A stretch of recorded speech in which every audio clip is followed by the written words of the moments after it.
आपकी अदालतमध्ये film star John अब्राहमवर आरोप आहे की हे आपल्या शरीर सौष्ठवाच्या प्रेमात आहे. जॉन, तुम्ही म्हणत होतात की तुम्ही खूप शिकलेले आहात, तुम्ही टॉप केलं होतं. पहिल्यांदा माहीत पडतंय, कारण आतापर्यंत आम्ही हेच ऐकलं की जॉन अब्राहम म्हणजे sexy look, best body, fittest star. आणि काही लोक हे देखील म्हणतात की जॉन अब्राहम फक्त बघण्याची आणि दाखवण्याची गोष्ट आहे. हो, ते तर दोस्तानामध्ये ते माहीत नाही का. पण देअर इज अ कॉन्स्टंट आहे की मी बॉडीवर जास्त लक्ष देत असतो, कारण माझं असं म्हणणं आहे की सिनेमा हा एक व्हिज्युअल मीडियम आहे आणि जर तुमची बॉडी चांगली आहे आणि तुम्ही फिट आहात तर यामध्ये काही वाईट गोष्ट नाही आहे. मला वाटतं हे खूप इम्पॉर्टंट आहे की तुम्ही फिट असणं, आणि जर यामुळे आपली जी जनता आहे त्यांना एक एक प्रोत्साहन मिळेल की you can workout, you can be fit, तर यामध्ये काही वाईट नाही आहे. तुमची बॉडी बघून लोकांना प्रोत्साहन मिळत असेल, पण तुम्हाला कोणामुळे प्रोत्साहन मिळालं? आपल्या देशामध्ये, हिंदुस्थानमध्ये I think 90% of kids have gone to the gym because of Salman Khan. ते एक आयडल होते सगळ्यांसाठी. माझा आयडॉल एक होता, तो सिल्वेस्टर स्टेलॉन होता, कारण मी रॉकी पाहिला होता त्यावेळेस. आणि रॉकी पाहिल्यानंतर मला वाटलं की this guy has great body आणि मला एक अशी बॉडी हवी, थोडी जास्तच हवी होती. मी म्हटलं I want to work toward that kind of body, कारण आमच्या इंडस्ट्रीमध्ये मला एक प्रोटोटाईप नाही मिळाला जे कपडे योग्य पद्धतीने घालत असेल. त्यावेळेस jeans, T shirt, there is no proper style icon with good body. तर मी नेहमी असं समजत होतो की जर फिल्म इंडस्ट्रीमध्ये आलो आणि जर मला एक रोल मॉडेल बनायचं असेल तर हे खूप महत्त्वाचं आहे लोकांना सांगणं की have a good body but have the right habits. Habits खूप गरजेचे आहेत, कारण एक बॉडी कोणी बनवू शकतो, पण कोणत्या प्रकारे बॉडी बनवायची आहे ते खूप गरजेचं आहे. No shortcut. ना कधी मी सिगरेट ओढत, ना दारू. I think this is important things. कोणती मॉरल, रिलिजियस किंवा एथिकल गोष्ट नाही आहे, पण important to go about it the right way. जर बॉडी बनवायची असेल तर सिगरेट, दारू अशा गोष्टींपासून लांब राहावं लागेल, खाणं नियमानुसार खावं लागेल, डिसिप्लिन मध्ये राहावं लागेल. खूप डिसिप्लिन. खूप बोरिंग आहे लाईफ, खूप बोरिंग आहे. पण आणि बॉडी दाखवायची असेल तर काय करावं लागेल? दोस्ताना करावं लागेल. इट्स लाईक ॲक्च्युली मला जनतेला असं सांगायचं आहे की I am actually very shy. मला बघा दोस्तानामध्ये दोस्तानामध्ये जेव्हा तो एक शॉट आला होता. नाही, आधी जरा हे शाय बद्दल बोलूया. तुम्ही म्हणत होतात की तुम्ही व्हेरी शाय. हो, मी खूपच शाय आहे, कारण मी पाहिलं की सलमान खान फक्त शर्ट काढतात, तुम्ही तर पॅन्ट देखील काढून टाकता.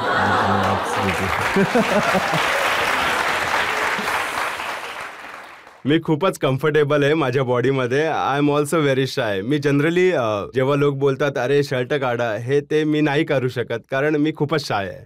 पण माहित नाही. पण दोस्तानामध्ये तर पूर्ण फिल्म मध्ये येल्लो अंडरवेअर मध्येच होतात तुम्ही. तुम्ही म्हणत आहात की हो, यात खूपच इंटरेस्टिंग गोष्ट आहे. The clothes used to come. Abhishek आणि माझ्यासाठी, अभिषेकसाठी पूर्ण वॉर्डरॉप येत होतं, शर्ट वगैरे. माझ्यासाठी 3 ट्रंक्स यायचे, एक हँगरवर, एक येल्लो, एक रेड आणि एक व्हाईट. आणि मी आफ्टर अ टाइम मी थकून गेलो. मी विचार करून थकून गेलो, मला काहीतरी घाला प्लीज प्लीज प्लीज. पण जेव्हा आम्ही फर्स्ट शॉट घेतला, तो पाण्यातून बाहेर येण्याचा होता. At that point of time लोकांना करण जोहर तिथे बसलेले होते, and he said that I will sell the film on this shot, on the shot of you walking out of the water. आणि मी म्हटलं काय मोठी गोष्ट आहे. ते म्हणाले नाही, दिस इज अ शॉट. तर त्यांना एक्झॅक्टली माहीत होतं की काय करायचं आहे त्या फिल्मसोबत. आणि त्यानंतर न्यूयॉर्क, हो, त्यामध्ये सुद्धा न्यूड सीन केले, कपडे उतरवून. हो, तो तर that was a torture scene. आणि माझ्या मते तर कबीरला मी विचारलं की should I mean how do you do a torture scene, how are the prisoners torture. तर त्याने म्हटलं की आधी तर त्यांचे कपडे उतरवून टाकत होते, त्यानंतर they put them on ice block, त्यानंतर वॉटर लॉगिन, वॉटर बोर्डिंग ज्याला म्हणतात. So we went through the entire process of going through torture, and I want to every step of that. ते खूपच गरजेचं होतं. पण न्यूयॉर्कमध्ये जास्त करून जसं आदित्य चोप्राने मला म्हटलं की जॉन, जर दोस्तानामध्ये जर तुम्हाला बॉडीसाठी मानलं जात होतं, तर न्यूयॉर्कमध्ये तुमच्या परफॉर्मन्ससाठी तुम्हाला मानलं जाईल. आणि New York for me is a bigger commercial hit than Dostana, which a lot of people don't know. New York is far bigger commercially. पण न्यूयॉर्कमध्ये जे फोटो होते त्या संदर्भात एक केस सुद्धा झाली होती. दिल्लीच्या न्यायालयाने म्हटलं होतं की असे फोटो पेपरमध्ये छापलेत, असे फोटो काढणाऱ्याला तर जेलमध्ये पाठवलं गेलं पाहिजे. ओ बापरे. हे असं कसं? पण काय कारण आहे की तुम्ही सिनेमांमध्ये बिना कपड्यांचे दिसून येता? खूप गरमी आहे.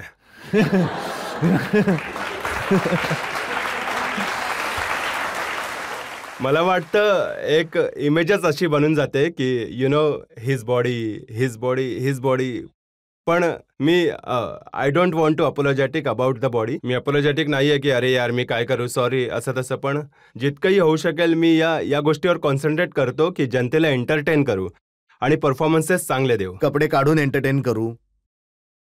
झुटाई सईमध्ये एक सीन आहे जिथे मी शॉवरमधून बाहेर येतोय आणि अब्बास टायरवाला एकदम सायको झाले आहेत. नाही यार, मसल्स नाही दिसले पाहिजेत. तर जो साबणाचा जो तो फोम होता, he went and covered every muscle like that पूर्ण कव्हर करून टाकलं. ते म्हणाले अरे तिकडे ॲप दिसत आहेत, कव्हर करून टाका. So we cover the entire thing. तर कॉन्सन्ट्रेशन हेच आहे की चांगले सिनेमे करायचे. हे मी मानू शकतो की चांगले सिनेमे आहेत. डायरेक्टरची डिमांड असते, ते असे रोल तुम्हाला देतात की एक इमेज बनली आहे. पण जेव्हा तुम्ही फोटोशूट करता, आता काही फोटो माझ्याजवळ आहेत. हे दोस्तानाचा फोटोशूट आहे. अच्छा. हो. आणि हे कोणतं फोटोशूट आहे? एक सेकंड. John Abraham. नाही, ही तर अभिषेक बच्चनची बॉडी आहे. अच्छा. चांगला आहे.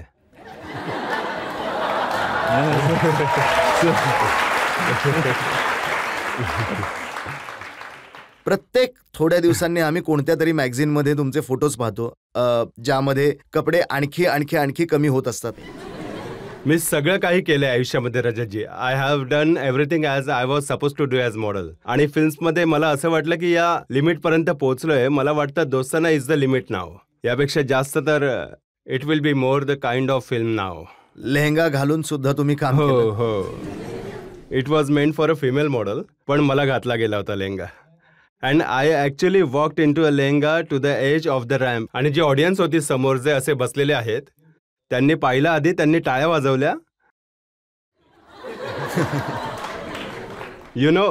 ते असे शॉकवाले जे एक्सप्रेशन येतात ना, दे वर शॉक्ड की हा वेडा माणूस आहे, हा काय करतोय असा रॅम्पवर.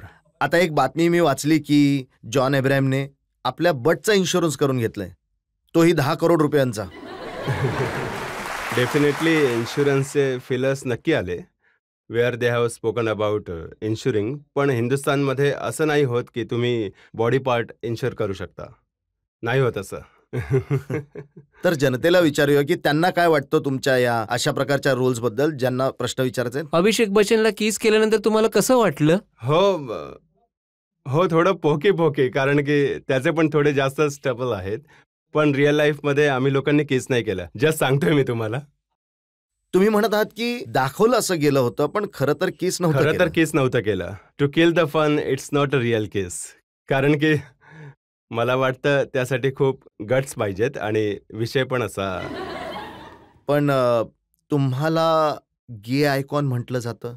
हो, माझ्यासाठी मला प्रामाणिकपणे वाटतं की ही चांगली गोष्ट आहे, ही वाईट गोष्ट नाही आहे. कारण जर एक गे सोसायटी आहे आणि जर ती पसंत करते, तर मला वाटतं त्यात काही चुकीचं नाही आणि आपण त्यांच्या फिलिंगचा आदर करतो. तर मला वाटतं इट्स ॲब्सोल्युटली. जेव्हा तुम्ही गर्दीमध्ये जाता, तर मी ऐकलंय की तुम्हाला ट्रीट सुद्धा मुली असं करतात जसं की.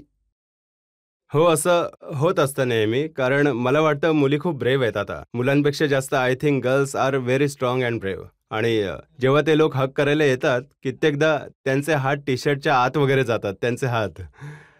आणि जेव्हा 5 मुली हात आत घालतात, तेव्हा 10 आत असतात. आणि जर मी जरा हल्लो तर कदाचित दे वुड स्क्रॅच. तर मी असाच उभा राहतो की जोपर्यंत त्या लोकांना जे काही ॲप्स वगैरे जे काही फील करायचं ते फील करा.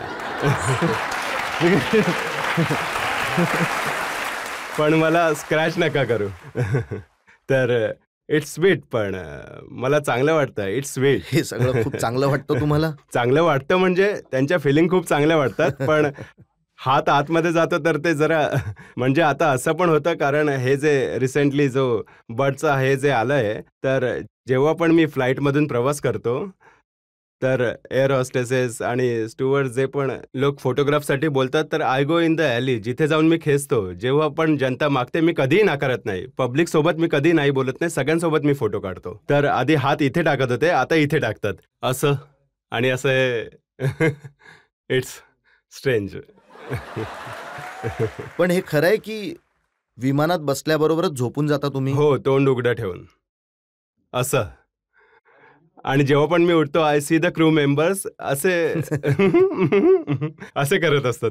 कारण माझा पूर्ण ब्लॉकेज आहे इथे नाकामध्ये. I have got a 90% block across both side, so I breathe through my mouth, तोंड उघडं ठेवून. तर it's very funny side date. जर फिल्म बघायला गेलात बरोबर तर तेव्हाही तुम्ही झोपून जाता? हो, नेहमीच. 90% फिल्म जेव्हा बघायला जातो, फिल्मच्या सुरुवातीला मी असा बसलेलो असतो. मला खायची खूप गरज असते, तर मी पॉपकॉर्न जे पण थोडे कॉर्न घेऊन येतो, थोडं खाऊन घेतो आणि त्यानंतर जशी फिल्म सुरू होते असा झोपून जातो. आणि शेवटी काय झालं फिल्ममध्ये? आणि बाहेर येतो, जर मित्रांनी विचारलं कशी वाटली फिल्म, मी म्हणतो सुपरहिट. काय फिल्म होती, आउटस्टँडिंग, असं मी काहीतरी बोलून. सर, एका प्रश्नाचं उत्तर द्या. म्हणतात की माणूस कधी पहिलं प्रेम कधीच नाही विसरत. तर काय अजूनही बिपाशा तुमच्या आठवणीत आहे?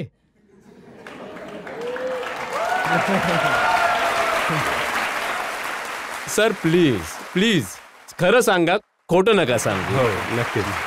बिपाशा डेफिनेटली माझ्यासाठी खूप स्पेशल आहे. कारण रिलेशनशिप राहो ना राहो आयुष्यात, पण ज्या प्रकारे बिपाशाने मला सपोर्ट केला आहे इंडस्ट्रीमध्ये, आणि she is been very solid figure for me. तर मी बिपाशावर डेफिनेटली प्रेम तर करतो, पण त्यापेक्षा जास्त रिस्पेक्ट आहे. म्हणजे Bipasha, she is woman full of dignity, आणि तिने जी आपली डिग्निटी आहे ती मेंटेन केली आहे. आणि मी त्यासाठी तिचा खूप रिस्पेक्ट करतो. कारण ती एक मिडल क्लास अपब्रिंगिंगमधून आली आहे माझ्यासारखी, आणि तिने खरंच स्वतःला खूप सुंदररित्या मेंटेन ठेवलं आहे. तर मला हेच सांगायचं आहे की एका स्त्रीची रिस्पेक्ट करणं खूप गरजेचं आहे. कारण love is temporary, love will come and go, but respect is permanent. So I will always respect Bipasha बसू बिकॉज शी इज सुपर. हो, थँक्यू. आपण